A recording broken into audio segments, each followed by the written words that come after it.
vous allez bien. Alors dans le vlog de hier, je vous ai montré un peu ma routine du matin et en fait j'enchaîne maintenant pour la douche et je viens de penser que je pourrais vous montrer comment je fais pour mes cheveux, comme ils sont un peu lissés. Ouais, ça va, ils sont un peu brushingés, lissés, plaqués surtout pour la douche, pour qu'ils ne frisent pas trop sous la douche. Donc ce que je fais, c'est mettre un foulard comme ceci. Ça permet vraiment de plaquer mes cheveux et ensuite je mets mon bonnet pour dodo. Allez hop. Et ça protège le reste des cheveux. Je vais parfois mettre un élastique en plus pour que ce soit un peu serré, mais juste pour que, vous voyez, ça flotte comme ça. J'ai tendance à le mouiller.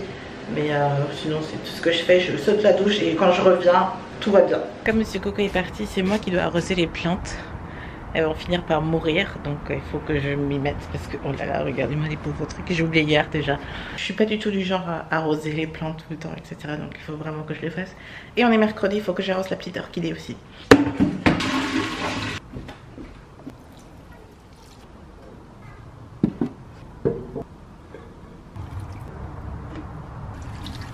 Ça y est, toutes les plantes sont arrosées. Ça a mis du temps, franchement ça a mis du temps, c'est un truc de dingue.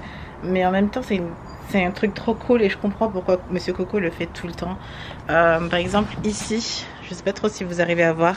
Là, il y a quelques semaines, tout était complètement brûlé et on voit une petite fleur qui reprend ici. Là, il y a plein de petites fleurs. Et il y a quelques semaines, il n'y avait pas du tout de tout ça. C'était complètement, mais complètement brûlé. Pareil pour ici, il y a de nouveau des fleurs et je vois des petites, des petites abeilles ou je sais pas, des petites bêtes qui sont en train de chercher du nectar. Et franchement, c'est trop mignon. Et ensuite, je me suis rendu compte d'un truc aussi. Finalement, Monsieur Coco a planté du chili. Je pensais que c'était des poivrons, mais en fait, c'est du chili. Donc là, je laissais ça sécher un peu. Donc voilà, je vais essayer de les sauver avant le week-end, avant que Monsieur Coco revienne. Parce que franchement, c'est trop cool. On a du chili, on a des poivrons, on a des tomates. On a de la menthe. Je vais essayer de la sauver. Je vais essayer de la sauver, franchement. Notre petite menthe pour faire des petits moritos. Et on a du thym, on a du basilic. Le basilic, on en a plein. Et je sais que eux vivent à chaque fois. Mais trop, trop bien. Franchement, j'espère vraiment ne pas les tuer. Petit coucou de la journée de travail. Je sais même pas si j'ai déjà vlogué. Comme j'ai fait la routine de ce matin avec l'arrosage, j'ai déjà filmé ce matin, mais je suis un peu perdue. Et du coup, je sais pas si vous m'avez déjà vu ou pas. En tout cas, je vous fais un petit coucou. Là, j'ai fait un petit gif, je le trouve trop mignon. Regardez-moi ce petit gif, il est trop mignon. Je l'aime trop, c'est de la vidéo de ce soir en fait. Et je le trouve trop mignon, ça tourne en boucle, hein, mais on va pas le regarder à l'infini. Mais en fait, on pourrait le regarder à l'infini tellement c'est mignon. Et j'aime bien l'enchaînement que j'ai pu créer et franchement, cool, hein. Ah, je suis toujours encore ici, rien n'a bougé. C'est juste dingue. Je suis restée ici toute l'après-midi et surtout toute l'après-midi sur une seule vidéo. Franchement, c'est juste pas possible quoi. Comment est-ce que vous voulez que je sois productive si je mets une après-midi pour une vidéo? J'espère que les prochaines seront un peu plus rapides. Mais là, du coup, je vais me prendre un petit moment tranquillou pour me reposer un peu. J'ai soif, je vais prendre un peu à boire. Je pense que vous êtes soit à la cuisine, soit dans mon QG. Et c'est tout. Et un peu l'excès de sébum là aujourd'hui, non? J'ai pas fait de retouche. Et je dois vous dire, c'est la deuxième fois que je porte le Dior Backstage. Donc voilà, le rendu du Dior Backstage après une journée de travail. C'est pas encore excès de sébum de malade. Je suis obligée de me retoucher, mais ça va, ça va. Je pense qu'on m'a vendu trop de rêves avec ce fond de teint parce que du coup, je m'attendais à un truc de malade et c'est pas un truc de malade. Il est bien, hein. Aujourd'hui, je l'ai appliqué au pinceau et c'était bien. Enfin, c'est bien. Mais je m'attendais à mieux. C'est un truc de dingue, non? Je viens de voir dans le frigo qu'on a des raisins. Au lieu de manger du chocolat toute la journée, je pourrais manger ça en fait. Donc bon, je sors ça avec un jus orange pomme et fruits de la passion. Ça a l'air pas mal. Je crois que je suis vraiment en mode triste de ne pas avoir Monsieur Coco avec moi et de passer toute cette semaine seule dans cet appartement. Honnêtement et vraiment, j'aime pas être toute seule comme ça dans cette grande maison. Je préférais encore mon petit appart où j'avais mon petit truc. Peut-être que c'est parce que c'est pas 100% à moi, que je sais que je partage cet espace avec quelqu'un. Mais vraiment, c'est pour la première fois de ma vie que je ressens ce vide en fait. Et c'est pas un sentiment génial, j'aime pas du tout. Et même aujourd'hui, j'ai bossé, mais je sens que quand j'arrivais vers 17h où je sais que en fait ben, je dois m'arrêter dans 1 heure pour faire à manger parce que monsieur va rentrer et on va passer une soirée ensemble, bah là en fait bah, je me dis bah il y a personne. Et c'est un sentiment trop bizarre. Parce que du coup je me dis toujours je suis Shirley qui arrive à être seule, qui adore être seule et qui est indépendante et qui est forte, etc. Et là je me dis mais c'est vraiment un sentiment étrange.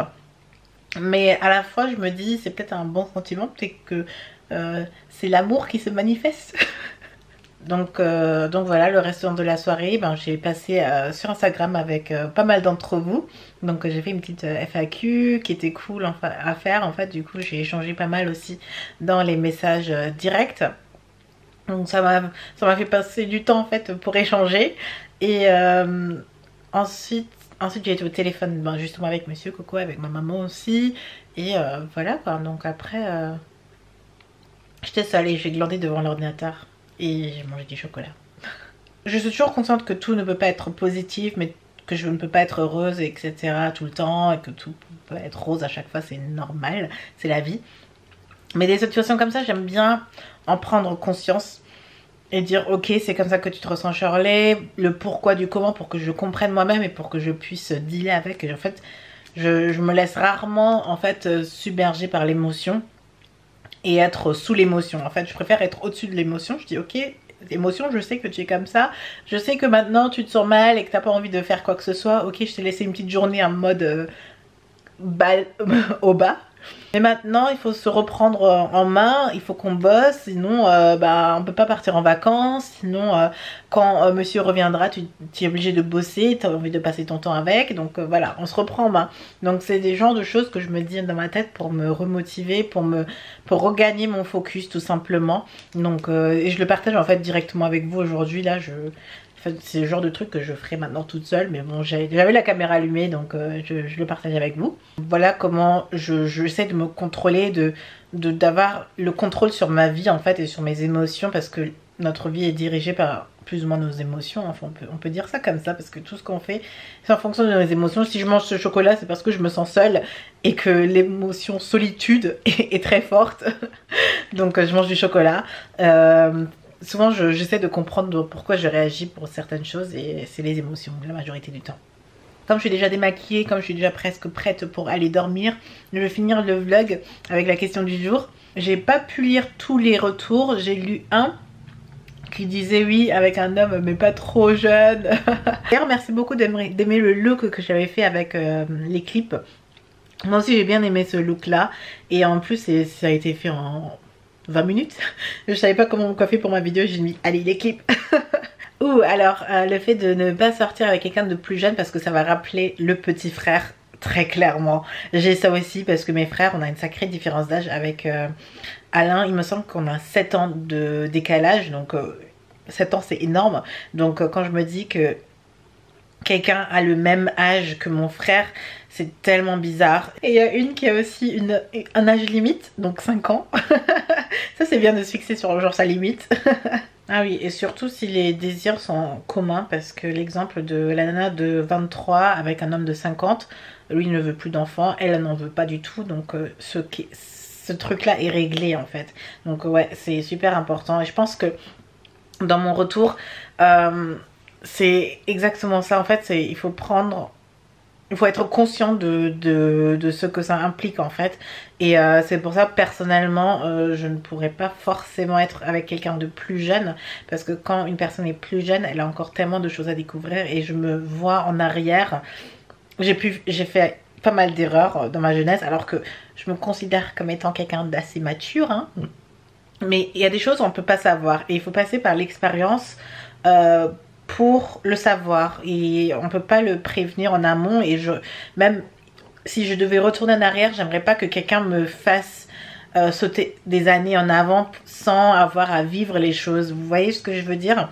Donc Et maintenant que je suis plus âgée, j'ai pas envie de faire des soirées étudiantes, j'ai pas envie de faire des choses d'avant, en fait, j'ai pas envie de revivre ces choses-là. Je les ai vécues, je suis bien, mais c'est fini. Et du coup, forcément, pour moi, c'est ce qui m'empêcherait d'être avec quelqu'un de plus jeune. Parce que je respecte en fait la jeunesse, en fait. Je respecte les âges et je respecte l'expérience qui est liée aux âges. Et quand l'amour te tombe au-dessus, il faut être conscient de ça. Et il faut avoir une partie amour et une partie lucidité et savoir que, ok, la personne est jeune.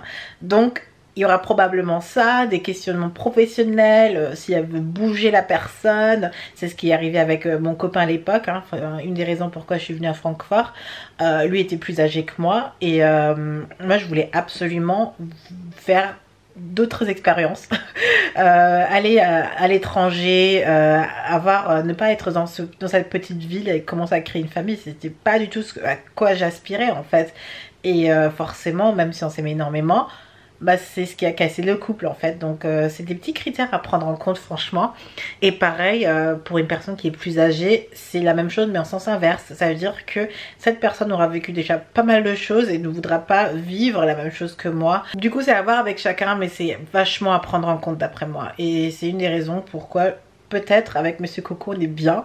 Parce qu'on a exactement le même âge et on n'a pas les mêmes expériences, mais du moins on est sur une même longueur d'onde. Je sais pas, je pourrais pas mettre de chiffres dessus, mais en tout cas, quand on a une certaine différence qui n'est pas trop, où le gap n'est pas trop énorme, où il y a certaines étapes de vie qui sont passées, admettons les 18 ans, les 25 ans, tout ce qui est avant 30 ans et après 30 ans, il y a pas mal de choses qui changent pendant ces temps-là.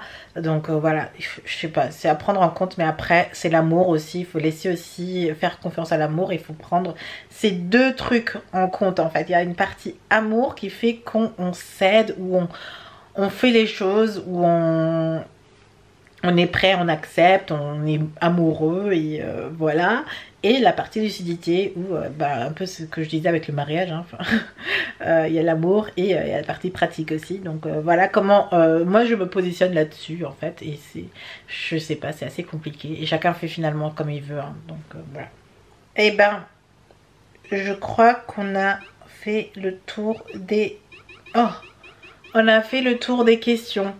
Je vais prendre une ancienne question de Vlogmas et demain je me tâcherai à faire un nouveau. Alors, qu'est-ce qu'on déteste chez notre compagnon?